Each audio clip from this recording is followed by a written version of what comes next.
How long does it take the blood system to come into equilibrium? Objection. Area of expertise.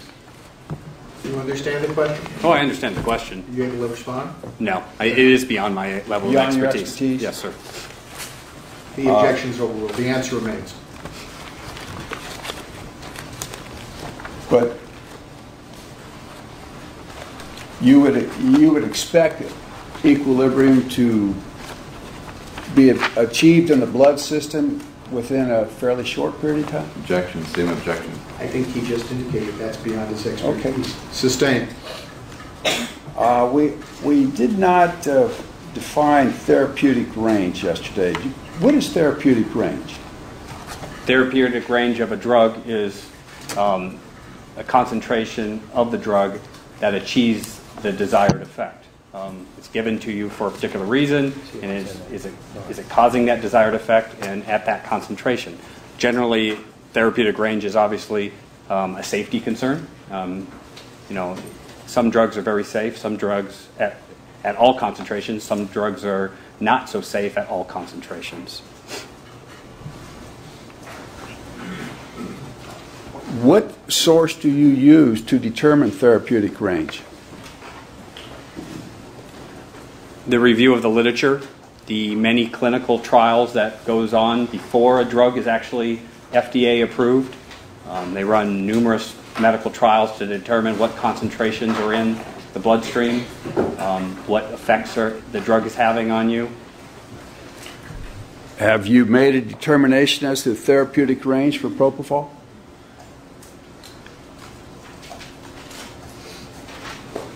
The literature has a lot of information about propofol and the ranges that it provides. There is no real... I think the question could be answered yes or no. Have you done it? I've looked at a lot of literature, yes. And have you made a determination as to the therapeutic range for propofol? You can't make one.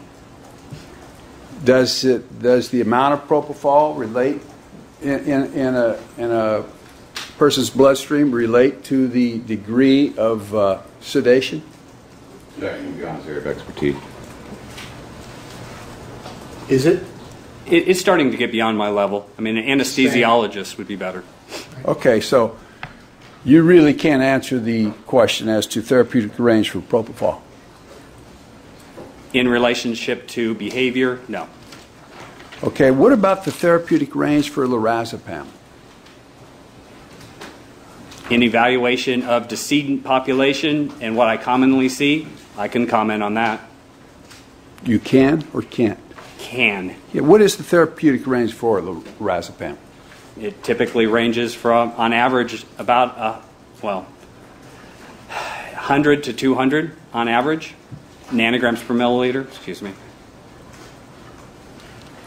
So that'd be a point, if we use it, micrograms per milliliter, as you've indicated on, you've used micrograms per milliliter on exhibit number 169, is that correct? Correct. Right there we show lorazepam at 0.162? Correct. Micrograms. What is the therapeutic range? Well, let me correct what I said earlier. I mean, therapeutic range can range anywhere from, it can range from 0 really, or a little bit above 0, all the way up to a particular level. Typically, the literature suggests, on average it can be 180 area or 0.18. It can range up to easily 0.2, 0.3 area. But after that, it starts to become a little dangerous in regards to decedent population interpretation. I was asking what the range is. Like, is it from point, as the terms that you use up here, would it be like a 0.04 to a 0.24? I'm not going to give you specific ranges. I can't give you an exact number because everybody tolerates drugs a little differently. Okay. A prescription for lorazepam usually involves one pill, 2 milligram pill, doesn't it? Again, it's prescribed in several different milligram sized pills, and it really depends on the patient that it's being prescribed to. Can I approach the witness, Your Honor? Yes. I'm going to show you People's Exhibit number 107, which is a lorazepam bottle.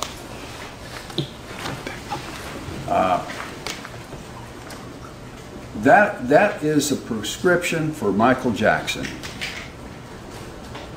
What does it indicate that the prescribed amount is? It is a prescription for Michael Jackson. It is labeled lorazepam, 2 milligrams. Take 1 tablet by mouth at bedtime as needed for insomnia.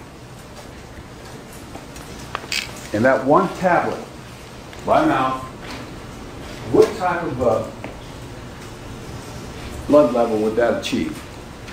A single 2 milligram tablet? Yes. I don't know. You indicated yesterday that the 0.16 level that he's got here would indicate approximately 11 milligrams? According to the calculations, the quick calculations that I made, yes. So that would be maybe 5.5 of these pills? Or were your calculations related to IV? No, the calculations were based on, or regardless of route of administration. It was a totality of drug that would have made that blood value. Well, if you use IV, if you go IV, you get a higher percentage of the drug in the system, don't you? Objection vague as in the system, beyond his area of expertise. Sustain. Do you not know what I mean? I'm listening to the sustain. Okay. So Just re-ask the question in its entirety, please. What is the bioavailability of lorazepam? Do you... that I don't know. You know what the term bioavailability means? Yes, I do. What does it mean? How available the drug is to your system depending on the route of administration. Okay. So bioavailability of injection, IV injection, would be 100%, wouldn't it? Correct, it can be. And oral's got lower bioavailability, doesn't it? Yes, it does. And you don't know what that percentage factor is for lorazepam. No, I do not. So it would take more pills to get to the same level than it would take in terms of milligrams. It would take more milligrams by way of pill to get to the same level as IV. Isn't that correct? I would agree with that. And so in order to get to the 11 milligrams by oral use of pills, do you have any idea how many pills that would take? I've lost you on your question. To get to the point, to get 11 milligrams in Michael Jackson's body, how many pills would he have? You say the level he had indicate that he had 11 milligrams of lorazepam in him, correct? It's an approximate number, yes. Okay. Now, if he were getting it IV, 11 milligrams IV would achieve that number. Isn't that correct? The number is based on, in the blood, as a totality. It doesn't, regardless of route of administration, IV, milligram amounts, it can represent several days' worth of accumulation. I can't testify at all, or I don't feel very comfortable testifying at all, in regards to how he achieved this level in the blood based on your dosing schemes. So you'd have to take into consideration time of dosing. You're going to have to take a lot into consideration. What else other than time of dose and amount of dose would you have to take into consideration? Well, again, as I said yesterday, assumptions being made.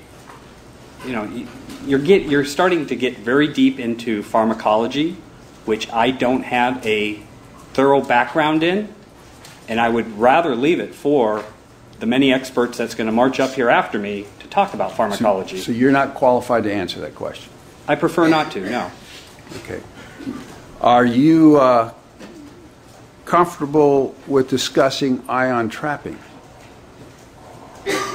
Other than explaining what I typically see in my coroner's casework, to that degree, I have a sense of it, I know about it, and I have experienced it. Do you have a sense of it with respect to lidocaine? Yes, I do.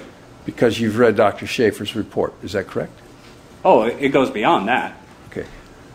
What do you know about ion trapping with respect to lorazepam? Other than lorazepam's a basic drug, and it would behave very similar to all the other basic drugs, such as propofol and other drugs that I'm familiar with. Wouldn't it have a little bit of difference from propofol and lidocaine in that lorazepam is not subject to redistribution? Objection beyond his area of expertise. If you understand and are able to answer, fine. If not, tell us. It's starting to go beyond.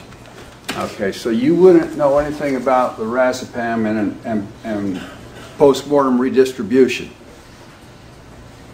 I'm not prepared today to talk about lorazepam and postmortem redistribution. Okay, but you would agree that a drug that is not subject to post-mortem redistribution is not going to be subject to ion trapping in the stomach? That's not true at all. If a drug was subject to ion trapping in the stomach and not subject to post-mortem redistribution, you couldn't take it orally, could you? Objection beyond his area of expertise, calls for speculation. Are you able to answer? Those two terms, postmortem redistribution and ion trapping, have nothing to do with each other. Well, for ion trapping in the stomach, you have to have a way of getting the drug in the stomach, don't you? You have to have it available. And post-mortem redistribution is one way of making it available. Is that correct? Postmortem redistribution is the movement of drug from high to low. So again, you're stretching it a little bit. Okay. And unless it's post-mortem redistribution, it requires oral ingestion to get it in the stomach, doesn't it? Objection, calls for speculation beyond his area of expertise. Are you able to respond? I don't understand the question. I'll sustain vague and ambiguous. In order to get lorazepam in the stomach,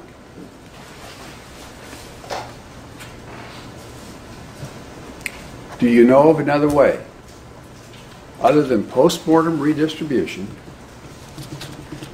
or oral ingestion? The only way that you can get it in the stomach is through oral administration or ion trapping.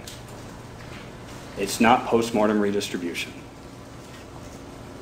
So you will agree that it does not come into the stomach by way of post-mortem redistribution. That's correct. Now, ion trapping, how does that occur without the drug getting in the stomach? Could we define the term first? Ion trapping? Yes. Can you define that term? I don't necessarily know if I can define it that well. I have a general sense of an acidic environment ionizing a basic drug and the drug being trapped in the acidic environment. And then beyond that would be beyond my level of expertise. In order for ion trapping to occur, the drug has got to get into the stomach, doesn't it? Yes. How does it get into the stomach